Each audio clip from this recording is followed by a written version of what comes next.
नमस्कार दोस्तों, हाल ही में एक फिल्म रिलीज हुई द केरला स्टोरी नाम से, जिस पर बड़ी चर्चा हो रही है। इस फिल्म में दिखाया गया है कि कैसे केरला में एक खुफिया खेल खेला जा रहा है बेगुनाह औरतों को इस्लाम में जबरदस्ती कन्वर्ट करने का और उन्हें आईसिस के पास भेजा जा रहा है। इस फिल्म के और फिल्म डायरेक्टर के अनुसार करीब 32,000 लड़कियों के साथ ऐसा किया गया है, जो कि आज के दिन सीरिया और यमन के रेगिस्तान में दफन है। क्या है इसके पीछे की असली कहानी और इस चीज में कितनी सच्चाई है, आइए जानने की कोशिश करते हैं आज के इस वीडियो में। केरला स्टोरी। मेरे जैसे 32,000 गर्ल्स कन्वर्ट होके सीरिया और यमन के रेगिस्तान में दफन हो चुकी हैं। आज से करीब 100 साल पहले जर्मनी के तानाशाह एडोल्फ हिटलर ने अपनी एक किताब लिखी थी माइन काम्फ नाम से। इस किताब में इसने बताया था एक प्रोपेगेंडा टेक्निक के बारे में जिसका नाम था बिग लाई। हिटलर का कहना था लोगों को बहकाने के लिए इतना बड़ा झूठ बोलो, इतना बड़ा झूठ बोलो कि लोगों को लगे यार कोई इतना बड़ा झूठ थोड़ी बोल सकता है। कोई ये बात कह रहा है तो कुछ तो सच्चाई होगी इस बात में। जब झूठ इतना बड़ा हो, इतने कॉन्फिडेंस के साथ बोला जाए तो कुछ लोग उसे सच मान बैठते हैं। लोगों को लगता है यार कोई इतना बड़ा झूठा थोड़ी हो सकता है। इस टेक्निक के एडिशन में एक दूसरी प्रोपेगेंडा टेक्निक बताई थी हिटलर के प्रोपेगेंडा मिनिस्टर जोसेफ गोबल्स ने। गोबल्स ने कहा कि रेपिटेशन भी यहां पर बहुत जरूरी है। इस बड़े झूठ को बार बार दोहराते रहो। इतनी बारी इस बड़े झूठ को दोहराओ कि लोगों को 4 अलग अलग सोर्सेज से यही झूठ सुनने को मिले। ऐसा करने से लोग और कन्विंस हो जाते हैं। फिर एक तीसरी टेक्निक बताई जाती है हाफ ट्रूथ की। बीच बीच में अपनी बातों में आधा सच भी घोल दो, क्योंकि क्या है ना, कुछ लोग आज के दिन बिग लायर्स को बड़ी आसानी से पहचान लेते हैं। जब कोई कहता है कि अरे यार कोई इतना बड़ा झूठ थोड़ी ना बोलेगा, लोग कहते हैं भाई तुझे पता नहीं है कितना बड़ा फेंकू है, ये इतनी लंबी फेंकता है जितनी दूर नीरज चोपड़ा का जेवलिन भी नहीं जाएगा। तो जो लोग इन बड़े झूठ से कन्विंस ना हो उनके लिए ये हाफ ट्रूथ। मैं क्यों बताने लग रहा हूं आपको ये सारी प्रोपेगेंडा टेक्निक्स, क्योंकि आज आप इस वीडियो में देखोगे कि कैसे इन तीनों टेक्निक्स का इस्तेमाल किया गया है लोगों को बहकाने के लिए। द केरला स्टोरी फिल्म के डायरेक्टर सुदीप्तो सेन से पूछा गया कि ये फिल्म कौन सी सच्ची घटनाओं से इंस्पायर्ड है। इन्होंने कई चीजें कही यहाँ पर। पहला इन्होंने कहा साल 2010 में केरला के जो फॉर्मर चीफ मिनिस्टर थे ओमन चांडी, उन्होंने एक स्टेटमेंट दी थी केरला की असेंबली में। आप इस स्टेटमेंट को गूगल कर सकते हो और कुछ एक इंडिया टुडे की रिपोर्ट सामने आती है। 2500 औरतें, इस्लाम, केरला, ओमन चांडी, बात तो सही है। फिर कहा गया कि एक और former chief minister of Kerala VS Achuthanandan ने एक समय पर कहा था कि केरला अगले 20 सालों में इस्लामिक स्टेट बनने वाला है। आप इस चीज को गूगल पे सर्च करते हो और आपको यूट्यूब या ट्विटर पे वीडियो दिखता है, आपको लगता है यार ये बात भी सही है। फिर फिल्म के टीजर में दिखाया जाता है एक लड़की कहती है कि मैं फातिमा हूं और मैं अफगानिस्तान की जेल में हूं। आप इस चीज को गूगल पे सर्च करते हो और द हिंदू का एक न्यूज आर्टिकल दिखता है, फातिमा, अफगानिस्तान की जेल, इस्लामिक स्टेट। ये चीज भी सही है। यही सारी चीजें दोस्तों एक बढ़िया एग्जाम्पल है हाफ ट्रूथ का। ज्यादातर लोग ऊपर से हेडलाइंस पढ़ लेते हैं लेकिन डिटेल में नहीं जाते। पहले आर्टिकल की बात करते हैं, साल 2012 का ये इंडिया टुडे का आर्टिकल। केरला के फॉर्मर चीफ मिनिस्टर ओमन चांडी इन्फॉर्म करते हैं स्टेट लेजिस्लेचर को कि साल 2006 से 2012 के बीच में 2667 औरतों ने इस्लाम में कन्वर्ट किया। 6 सालों में करीब 2500 औरतों ने। लेकिन बात नोट करने वाली ये है कि क्या उन्होंने कभी भी फोर्स्ड कन्वर्जन शब्द का इस्तेमाल किया। उन्होंने कहा कि हम अपनी स्टेट में कोई फोर्स्ड कन्वर्जन नहीं होने देंगे और ना ही हम मुसलमानों के खिलाफ हेट कैंपेन टॉलरेट करेंगे लव जिहाद के नाम पर। क्या यहाँ पर कहीं भी मेंशन किया गया कि कोई भी कन्वर्टेड औरत आईसिस को जाकर ज्वाइन कर रही है? बिल्कुल नहीं। दूसरी साइटेशन देखते हैं, former chief minister VS Achuthanandan का इंटरव्यू। ये केरला के चीफ मिनिस्टर रहे थे 2006 से लेकर 2011 के बीच में। जो वीडियो फैलाया जा रहा है उनका पुराने वाला, इसे सनशाइन पिक्चर्स ने अपलोड किया था, सेम कंपनी जिसने फिल्म बनाई है। सबसे पहली चीज तो इन्होंने इंग्लिश सबटाइटल्स के साथ छेड़छाड़ करी। जो शब्द उनके द्वारा बोले जा रहे हैं और जो सबटाइटल्स यहाँ लिखे जा रहे हैं वो सही नहीं है। दूसरी चीज, यहाँ पर वीएस अच्युतानंदन एक्चुअली में पीएफआई को स्ट्रांगली क्रिटिसाइज कर रहे थे, ये कहते हुए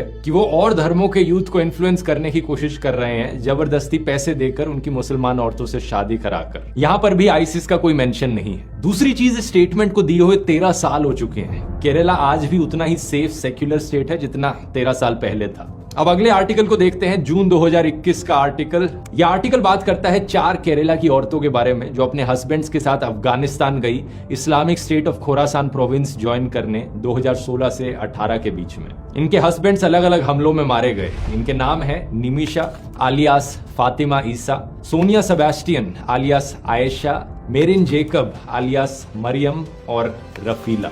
अगर हम एनआईए की 2016 की लिस्ट देखें of 20 most wanted Indians in Islamic states, तो इन 4 औरतों के नाम यहां भी दिखते हैं। इनके अलावा 2 और औरतें हैं, अजमाला और शमासिया। इन दोनों के हस्बैंड्स कजन्स थे और इन 6 औरतों के हस्बैंड्स यहां आप फोटो में देख सकते हैं। इन 6 औरतों में से 3 ऑलरेडी मुस्लिम थी, 2 ने कन्वर्ट किया क्रिश्चियनिटी से इस्लाम में और 1 ने कन्वर्ट किया हिंदुइज्म से इस्लाम में। तो सिर्फ एक ही औरत यहां पर ओरिजिनली हिंदू थी, जिसका नाम था निमिषा नायर। क्या निमिषा नायर को यहां पर एक मुसलमान आदमी ने लव जिहाद के शिकार में फंसा दिया?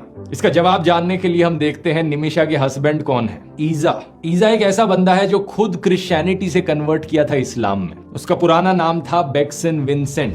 बेक्सन का भाई बेस्टिन भी कन्वर्ट किया था क्रिश्चियनिटी से इस्लाम में और वो भी एक और, इन 4 में से एक और औरत का हस्बैंड था। तो दोनों भाई और उनकी दोनों बीवियां सारे कन्वर्ट्स, सारे ब्रेन वॉश्ड। हाल ही में इंडियन सरकार ने इन 4 औरतों को वापस इंडिया आने से रिजेक्ट कर दिया था। इनमें से 3 के video interviews Nimisha, Sonia Sebastian और रफीला के आप YouTube पर ऑनलाइन देख सकते हो, YouTube channel straight news global पर। 2020 में इन्होंने इंटरव्यू दिया था और वहां आप असली में देख सकते हो कि औरतें दिखने में कैसी थी, बात करने में कैसी थी और कैसा इनका बिहेवियर था। When there was a Khilafah, when I was a Muhammad, I was happy at that time. So I can never say that Khilafah was wrong or it was wrong. That I can't say right because I had a comfortable life there. इस video को देखने के बाद कोई भी देख सकता है कि औरतें अभी भी कितनी ब्रेन वॉश्ड और रेडिकलाइज्ड हैं। लेकिन द केरला स्टोरी फिल्म की जो मेन कैरेक्टर है, कॉन्स्टेंटली वो सिंपैथी इवोक करने की कोशिश करती है। फिल्म में जितना बेचारा और इनोसेंट करके दिखाया गया है इन औरतों को, ये इनोसेंस असल जिंदगी के वीडियोस में शायद ही झलकती है। मैं आपसे पूछना चाहता हूं, क्या आपके अंदर सिंपैथी होगी इन रियल लाइफ औरतों के लिए, या फिर आप इन्हें ब्रेन वॉश बेवकूफ कहोगे? क्या आप चाहोगे कि अफगानिस्तान की जेल में ही पड़ी रहे या फिर इंडियन सरकार इन्हें इंडिया में वापस लाए और इंडियन जेल में डाले? ये सवाल मैं आप पर छोड़ता हूं, नीचे कमेंट्स में लिखकर बता सकते हैं आपकी राय क्या है। स्ट्रैटेजिक न्यूज ग्लोबल रिपोर्ट हमें बताती है कि एनआईए की 2016 की चार्जशीट में जिन 20 लोगों को मेंशन किया गया है, वो लोग एक दूसरे से काफी इंटरकनेक्टेड थे जब रेडिकलाइजेशन की बात करी जाती है। तो इनमें से 17 लोग सिर्फ एक सिंगल डिस्ट्रिक्ट से आते थे, केरला में कासरगोड जिले से। 2020 की एक हिंदुस्तान टाइम्स की रिपोर्ट ने बताया कि कुछ और ने बाद में ज्वाइन किया, तो टोटल 22 लोग एक्चुअली में कासरगोड से थे। 2016 का इंडिया टुडे का आर्टिकल बताता है कि एक ट्रेंड है कि सिर्फ सिंगल यूथ यहां नहीं जा रहे हैं आईसिस ज्वाइन करने, बल्कि पूरे के पूरे परिवार, यहां पर हस्बैंड, वाइफ और इवन बच्चे भी चले गए आईसिस ज्वाइन करने। आर्टिकल में यह भी मेंशन किया गया है कि इससे पहले ज्यादातर आईसिस के रिक्रूट्स एक्चुअली में महाराष्ट्र, कर्नाटक और तेलंगाना से गए थे, केरला से नहीं। लेकिन ये स्टार्ट न्यूज ग्लोबल रिपोर्ट आगे की भी बात करती है। 2018 तक कहा गया कि करीब 60 इंडियंस ने अफगानिस्तान ट्रैवल किया, जिनमें से 26 मेल्स थे, 13 औरतें और 21 बच्चे। ये सब देखकर क्लियरली कहा जा सकता है कि एक प्रॉब्लम जरूर है यहाँ पर। लोगों को रेडिकलाइज किया जा रहा है, ब्रेन वॉश किया जा रहा है आईसिस ज्वाइन करने को। इंटरनेट के जरिए नए modes of communication open up हुए हैं। 2019 में union minister of state for home affairs G Kishan Reddy ने बताया कि इंडियन इन्वेस्टिगेटर्स ने पाया कि आईसिस एक्चुअली में डार्क वेब और इनक्रिप्टेड प्लेटफॉर्म्स का इस्तेमाल कर रहा है लोगों को रेडिकलाइज करने के लिए और आतंकवादियों को रिक्रूट करने के लिए। लेकिन सवाल यहां पर यह उठता है कि यह प्रॉब्लम कितनी बड़ी है आखिर। फिल्म ने कहा कि 32,000 औरतों के साथ ऑलरेडी ऐसा किया जा चुका है केरला के अंदर अंदर। आइए इसके आंकड़े देखते हैं। Vladimir Voronkov, under secretary general of United Nations office of counter terrorism, इन्होंने बताया कि 110 देशों से करीब 40,000 फॉरेन टेररिस्ट फाइटर्स सीरिया और इराक में गए कॉन्फ्लिक्ट को ज्वाइन करने। 40,110 देशों से। एक और एस्टिमेट दिया 2018 की study International Centre for the Study of Radicalisation, King's College London ने। 41,490 लोग 80 अलग अलग देशों से आईसिस से एफिलिएटेड हैं। इनमें से 79% लोग आदमी हैं। इन दोनों रिपोर्ट्स के बेसिस पे एक एस्टिमेट लगाया जा सकता है करीब 40 से 42,000 फॉरेन टेररिस्ट हैं जो दुनिया भर से आईसिस को ज्वाइन करने गए। तो कितने इंडिया से हैं? अमेरिका के ब्यूरो ऑफ काउंटर टेररिज्म ने कंट्री रिपोर्ट्स पब्लिश करी साल 2020 में। इन्होंने कहा सितंबर 2020 तक एनआईए ने 34 टेररिज्म के केसेस इन्वेस्टिगेट किए थे और करीब 160 लोगों को इंडिया में अरेस्ट किया था आईसिस से रिलेटेड। डबल चेकिंग के लिए एक और सोर्स देख लेते हैं। ऑब्जर्वर रिसर्च फाउंडेशन ने एक पेपर पब्लिश किया था अक्टूबर 2019 में। इन्होंने कहा कि प्रो आईसिस केसेस 2014 और 2018 के बीच में इंडिया में थे करीब 180 से 200 के बीच। और ये 200 लोगों का जो अनुमान है यहाँ पर, इसमें सिर्फ वो लोग नहीं है जो एक्चुअली में आईसिस को ज्वाइन करने गए इंडिया छोड़कर, वो लोग भी हैं जिन्होंने आईसिस का प्रोपेगेंडा फैलाया इंडिया में इंटरनेट पर। एक तीसरा सोर्स भी देख लेते हैं। 2019 में इंडियन होम मिनिस्ट्री ने कहा था ये नंबर 155 पर है। अगला सवाल ये कि ये तो ओवरऑल इंडिया के केसेस हुए, केरला में कितने केसेस हैं? तो ये जो 180-200 केसेस का नंबर है, इसमें से 40 केसेस केरला के बताए जाते हैं। तो 200 इंडिया में, 40 केरला में। लेकिन ये नंबर हमें ये नहीं बताता कि एक्चुअली में कितने लोग आईसिस ज्वाइन करने गए थे, क्योंकि इसमें और आईसिस एफिलिएटेड लोग भी हैं, प्रोपेगेंडा फैलाने वाले लोग भी इंक्लूडेड है। एक्चुअली में कितने लोग गए आईसिस को ज्वाइन करने इंडिया छोड़कर? यूएस की डिपार्टमेंट ऑफ स्टेट की रिपोर्ट ने बताया कि करीब 66 नॉन इंडियन ओरिजिन फाइटर्स थे जो आईसिस से एफिलिएटेड थे एज ऑफ नवंबर 2020। सही सुना आपने, सिर्फ 66। 2018 की स्टैट न्यूज ग्लोबल रिपोर्ट ने भी 60 का ही फिगर दिया था, तो ये नंबर उसके बड़े आसपास है। तो इस 60 के नंबर में से कितनी औरतें हैं? करीब 13 औरतें हैं। कितनी औरतें हैं जो केरला से हैं? सिर्फ 6 औरतें हैं जो केरला से हैं। इन 6 में से ऐसी कितनी औरतें हैं जिन्हें बाकी धर्मों से इस्लाम में कन्वर्ट किया गया? 3 औरतें हैं। इन 3 में से 2 क्रिश्चियंस थी और 1 हिंदू थी। तो जो फिल्म में दिखाया जा रहा है ये सिर्फ 3 औरतों के साथ असल जिंदगी में हुआ है, और वो भी वैसे नहीं हुआ जैसे फिल्म में दिखाया जा रहा है। और यहां दावा किया गया है कि 32,000 औरतों के साथ ऐसा हुआ। यही है वो बड़ा झूठ दोस्तों। ये झूठ इतना बड़ा है कि कोई आम इंसान इसे सुनेगा तो उसे लगेगा यार 32,000 के साथ नहीं, कुछ तो सच्चाई होगी इसमें, कुछ हजार औरतों के साथ ऐसा हुआ होगा। कुछ हजार नहीं तो चलो कुछ 100 औरतों के साथ ऐसा हुआ होगा। नहीं, सिर्फ 3 के साथ। अब आप में से कुछ लोग कहेंगे यार 32,000 हो या 3 हो, क्या फर्क पड़ता है, कहानी तो वही है ना। इसमें प्रॉब्लम क्या है? कई प्रॉब्लम्स हैं। पहला तो ये कि अगर 32,000 की जगह 3 का नंबर इस्तेमाल किया जाता है तो फिल्म का पूरा कॉन्सेप्ट ही फेल हो जाता है। ये कहना कि यहाँ पर एक खुफिया लव जिहाद की कंस्पिरेसी चल रही है, लड़कियों को फोर्सिबली कन्वर्ट करने की और उन्हें आईसिस भेजने की, और इस कंस्पिरेसी का नतीजा सिर्फ 3 औरतें निकली, तो इसका मतलब ये इंडिविजुअल केसेस है, यहाँ पर कोई कंस्पिरेसी नहीं हो रही है। दूसरा, इस लेवल तक जनरलाइज करना चीजों को और एग्जैजरेट करना एक बहुत ही बेवकूफी वाली चीज है। यही चीज अगर किसी और इंसिडेंट के साथ करी जाए तो आप कहोगे कि क्या बकवास है ये। एग्जाम्पल से समझाता हूं। पिछले कुछ महीनों में हमें ऐसे 3 केसेस देखने को मिले हैं जहां पर किसी इंडियन सिटीजन ने चलती हुई फ्लाइट के अंदर किसी और पैसेंजर के ऊपर पेशाब कर दिया। अब इमेजिन करो कोई अमेरिका या जापान जैसा देश एक फिल्म बनाए यहाँ पर इंडिया स्टोरी नाम से, और उस फिल्म में दिखाया जाए कि कैसे ये इंडियंस तो हमेशा पेशाब ही करते रहते हैं औरों के ऊपर फ्लाइट्स में। 32,000 ऐसे इंसिडेंट्स देखने को मिले हैं जहां पर इंडियंस ने पेशाब किया है किसी और के ऊपर। कैसा लगेगा आपको सुनकर? आप कहोगे कि क्या बकवास चल रही है, देश को बदनाम करने की कोशिश करी जा रही है। लेकिन अगर दूसरी तरफ फिल्म बनाने वाला कहे कि यार 32,000 चलो एग्जैजरेटेड नंबर था, लेकिन 3 के साथ असली में ऐसा हुआ है, इसलिए फिल्म बनाना जस्टिफाइड है यहाँ पर, क्या होगा आपका रिस्पॉन्स ऐसे केस में? कोई सेंस बात? इसी तरीके से दोस्तों 3 लोगों के इंडिविजुअल केसेस को लेकर पूरी केरला स्टेट को बदनाम किया जा रहा है। इस चीज को लेकर जब फिल्म के डायरेक्टर से सवाल किया गया, पूछा गया कि भाई सोर्स क्या है आपके इस नंबर का, तो वो सवालों से भागते रहे। ऑल्ट न्यूज से बात करते वक्त उन्होंने कहा कि जब फिल्म रिलीज हो जाएगी तब मैं अपना डेटा बताऊंगा कि किस डेटा के आधार पर मैंने 32,000 बोला था। द क्विंट को इन्होंने कहा कि ऐसे सवाल पूछने से कोई फर्क नहीं पड़ता, इट इज वेरी क्लिशेड। जब फिल्म की स्क्रीनिंग हुई जेएनयू में तो इन्होंने कहा कि 32,000 वाला नंबर एक आर्बिट्ररी नंबर था, और जब बात कोर्ट में पहुंची तो इन्होंने फिल्म के डिस्क्रिप्शन से 32,000 वाला नंबर ही हटा दिया और 3 नंबर डाल दिया। सच बात तो यह है दोस्तों कि इन 3 औरतों की यह कहानी भी सुनाने लायक है, अगर ये कहानी सुनाई जाती बिना झूठ और प्रोपेगेंडा के। एक एक इंसान जिसे ब्रेन वॉश किया जाता है और रिक्रूट किया जाता है आईसिस में, वो एक पोटेंशियल थ्रेट है। लेकिन ये प्रॉब्लम कितनी बड़ी है इंडिया में एक्चुअली में, इसे आप बाकी देशों से कंपेयर करोगे तो बड़ी शॉकिंग चीज आपको जानने को मिलेगी। इंडिया में मैंने बताया था ये नंबर 66 के अराउंड है जो लोग आईसिस के प्रोपेगेंडा का शिकार बने। बाकी देशों से 2016 के डेटा के अकॉर्डिंग फॉर्मर सोवियत रिपब्लिक्स में 7,000 लोग ऐसे थे। सिर्फ रशिया से 2,500 लोग ऐसे थे। फ्रांस में 1,700 लोग, जर्मनी में 760 लोग, यूके का नंबर भी 700 के अराउंड था। ये जो सारे देश हैं, इन सारे देशों की पॉपुलेशन इंडिया से कहीं ज्यादा कम है, लेकिन जो लोग आईसिस का शिकार बने वो इन देशों में कहीं ज्यादा है। और यहां पर यह चीज भी नोट करने वाली है कि इंडिया में 3rd लार्जेस्ट मुस्लिम पॉपुलेशन है दुनिया में। तो फ्रांस, जर्मनी, यूके जैसे देशों के कंपैरिजन में ज्यादा मुस्लिम्स इंडिया में रहते हैं, लेकिन फिर भी कम आईसिस के रिक्रूट्स इंडिया से देखे गए। आप अगर यहाँ पर एक रेशियो देखो आईसिस रिक्रूट्स पर मिलियन पीपल, तो इंडिया में रेशियो 0.5 पर मिलियन है। फ्रांस में 36 गुना ज्यादा है, यानी 18 पर मिलियन। बेल्जियम में 40 पर मिलियन है और जॉर्डन में 315 पर मिलियन।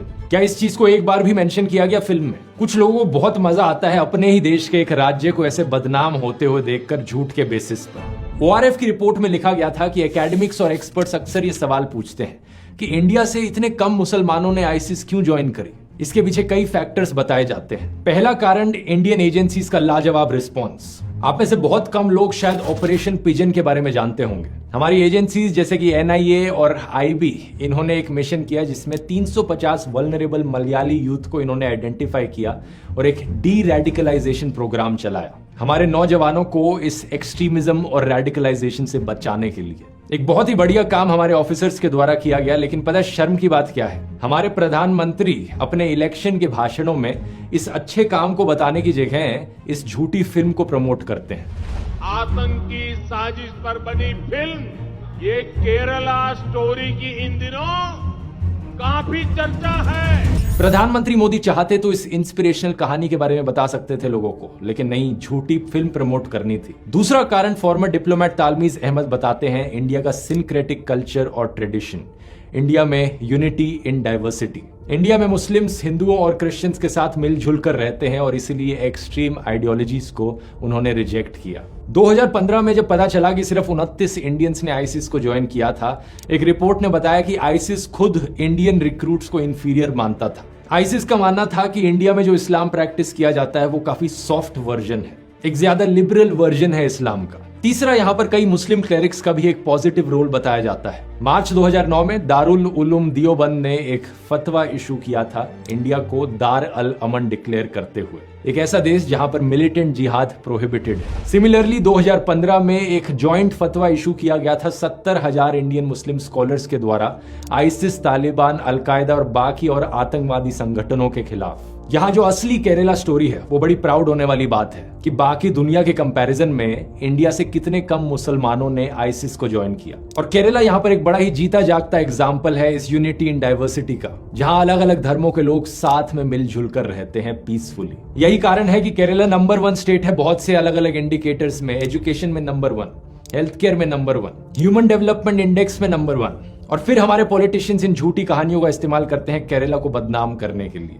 फरवरी में इसी साल होम मिनिस्टर अमित शाह ने इलेक्शन कैंपेनिंग के वक्त कर्नाटका में कहा था, आपके बगल में ही केरल है, इससे ज्यादा कुछ नहीं कहूंगा। केरला को बदनाम करना इकलौता प्रोपेगेंडा नहीं है इस फिल्म के अंदर। दूसरा बड़ा झूठ फैलाया जा रहा है लव जिहाद को लेकर। फिल्म में दिखाया जा रहा है कि यहाँ पर जबरदस्ती धर्म परिवर्तन करने की कोशिश करी जाती है। क्या सच है इसके पीछे? साल 2017 में केरला की सरकार ने 90 केसेस की लिस्ट सबमिट करी थी NIA को जांच करने के लिए कि इनमें लव जिहाद एंगल है या नहीं है। NIA ने 11 केसेस पर एग्जामिनेशन करी और कंक्लूड किया साल 2018 में कि हालांकि PFI ने कन्वर्जन को फैसिलिटेट किया था, लेकिन एक भी ऐसा केस नहीं मिला जहां पर जबरदस्ती धर्म परिवर्तन करवाया जा रहा हो किसी भी इंसान का, चाहे आदमी हो या औरत। एक सबूत से मन नहीं भरता, दूसरा सबूत देख लो। यूनियन होम मिनिस्ट्री ने भी यही कहा था साल 2020 में। Minister of state for home affairs G Kishan Reddy ने लोकसभा को बताया रिटर्न रिप्लाई में कि अभी तक कोई भी लव जिहाद का केस रिपोर्ट नहीं किया गया है किसी भी सेंट्रल एजेंसी के द्वारा। ये लव जिहाद की कंस्पिरेसी थ्योरी एक बड़ा झूठ है जो बार बार आपको सुनाया जाता है अलग अलग एंगल्स से। पॉलिटिशियंस अपने भाषणों में ये कहते हैं, व्हाट्सएप यूनिवर्सिटी की तरफ से आपको व्हाट्सएप फॉरवर्ड्स मिलते हैं लव जिहाद की बात करते हुए, गोदी मीडिया खबरों में लव जिहाद की बात करता है। इतनी बारी रिपीट किया जाता है इस बड़े झूठ को कि लोगों को लगता है कुछ तो सच्चाई होगी इसमें। वही बात जो मैंने शुरू में कही थी, ये लव जिहाद का पूरा कॉन्सेप्ट ना सिर्फ मुसलमानों को बदनाम करने की कोशिश है बल्कि औरतों के भी खिलाफ जाता है ये कॉन्सेप्ट। खुद ही सोचकर देखो, जो लोग इस चीज में विश्वास करते हैं कि एक औरत को भड़काया जा सकता है एक आदमी के द्वारा, कैसे लोग हैं वो? औरत कोई भेड़ बकरी है क्या? एक औरत का खुद का कोई दिमाग नहीं होता? कोई भी आकर कुछ भी कहेगा, औरत भेड़ बकरियों की तरह इधर उधर चलती चली जाएंगी। चाहे हिंदू औरत हो, मुस्लिम औरत हो, क्रिश्चियन औरत हो या किसी भी और धर्म की औरत हो, सभी औरतों को मिलकर इन धर्म के ठेकेदारों को बताना चाहिए कि भाड़ में जाओ, हमारे पास अपना दिमाग है। अगर कोई जबरदस्ती मुझे कन्वर्ट करने की कोशिश करेगा तो मैं पुलिस के पास जा सकती हूँ। और कानून भी ऐसा बनाया गया है कि अगर कोई जबरदस्ती कन्वर्ट करने की की कोशिश भी करेगा तो उसे जेल जाना पड़ेगा। लेकिन सवाल ये कि कितना लोगों को एक्चुअली में कन्वर्ट किया भी जा रहा है इंडिया में। कभी कभार ऐसा होता है कि कोई क्रिश्चियन मिशनरी हुआ या ये घर वापसी वाले हो या कोई मुस्लिम क्लेरिक थोड़े ओवर एक्टिव हो जाते हैं अपने प्रवचन में और बैलेंस थोड़ा इधर से उधर हो जाता है। जैसे कि ये 2016 का न्यूज आर्टिकल देखिए जहां पर विश्व हिंदू परिषद के लीडर ने कहा कि इनकी ऑर्गेनाइजेशन ने 7.5 लाख लोगों को हिंदुइज्म में वापस रिकन्वर्ट किया 10 सालों के अंदर अंदर। लेकिन ये अलग अलग धर्मों के ठेकेदार अगर इंटरफेयर ना करें, लोग अपनी मर्जी से कन्वर्ट करना चाहे तो एक बड़ा बैलेंस देखने को मिलता है। अप्रैल 2021 की रिपोर्ट देखिए, 506 लोगों ने रजिस्टर किया कि वो अपना धर्म बदलना चाहते हैं केरला सरकार के सामने। इनमें से 47% लोग ऐसे थे जो क्रिश्चियनिटी या इस्लाम से हिंदुइज्म में कन्वर्ट किए। तो ऐसा नहीं है कि एक तरफ ज्यादा कन्वर्जन्स देखने को मिल रही हूं। 2021 के प्यू रिसर्च सेंटर के सर्वे ने भी यही चीज बताई थी। 30,000 से ज्यादा लोगों पर सर्वे किया गया, पता लगा कि सिर्फ 0.7% लोगों ने हिंदुइज्म को छोड़ा था, दूसरा धर्म अपनाया था, और 0.8% लोगों ने बाकी धर्मों को छोड़कर हिंदुइज्म अपनाया था। यहां पर समझने वाली बात यह है कि सिर्फ कुछ पॉलिटिकल पावर के लिए यहां पर एक बहुत गंदा खेल खेला जा रहा है। ऐसे बड़े बड़े झूठ बोले जा रहे हैं, कंस्पिरेसी थ्योरीज रची जा रही हैं ताकि हिंदूज और मुस्लिम्स और क्रिश्चियंस को एक दूसरे से लड़ाया जा सके। कुछ पॉलिटिकल पार्टीज को इससे बहुत फायदा मिलता है अगर लोगों के अंदर सिर्फ ये नफरत भरी रहे दूसरे धर्म के लोगों के लिए। शुरुआत में सिर्फ व्हाट्सएप फॉरवर्ड्स थे, फिर गोदी मीडिया ने ये काम करना शुरू किया और अब पूरी की पूरी प्रोपेगेंडा फिल्में बनाई जा रही हैं लोगों को बहकाने के लिए। आज से 100 साल पहले हिटलर के समय में भी ऐसा ही होता था, बड़ी प्रोपेगेंडा फिल्में बनती थी। Triumph of the Will, the Traitor, Robert and Bertram, the Eternal Jew, ढेर सारी ऐसी फिल्में हैं जो अपनी मन मर्जी से हिस्ट्री को डिस्टॉर्ट करती थी, ज्यूज को बदनाम करने का काम करती थी और जर्मन आर्यंस को ग्लोरीफाई करती थी। ऐसे ही बड़े बड़े झूठ उन फिल्मों में भी बोले जाते थे, रिपीट किए जाते थे ताकि लोगों को कन्विंस किया जा सके। ये लोग सिर्फ सत्ता और पैसे के लालच में आकर देश को अंदर से तोड़ने का काम कर रहे हैं। इन नफरत के सौदागरों को एक चीज याद रखनी चाहिए, हो सकता है ये सक्सेसफुल हो जाए थोड़ा बहुत डर, वायलेंस और नफरत फैलाने में, लेकिन याद रखना ये देश भी ऐसा है जिसने बहुत चीजें सही हैं। जब जब ऐसी ताकतों ने देश को बांटने की कोशिश करी है, देश के लोगों ने इकट्ठे होकर बाउंस बैक किया है। आखिर में मैं कहना चाहूंगा, अगर आपको इस टॉपिक पर फिल्म देखनी है तो नेटफ्लिक्स पर ये स्वीडिश टीवी सीरीज जाकर देखिए, द कैलिफेट नाम से। उस फिल्म में किसी को बदनाम नहीं किया गया है, कोई झूठ या प्रोपेगेंडा नहीं फैलाया गया है, बल्कि एक सच्ची कहानी बताई गई है कि कैसे स्वीडन में आईसिस ने रिक्रूट किया कुछ यंग लड़कियों को। एक बड़ा ही थ्रिलिंग शो है। बहुत बहुत धन्यवाद।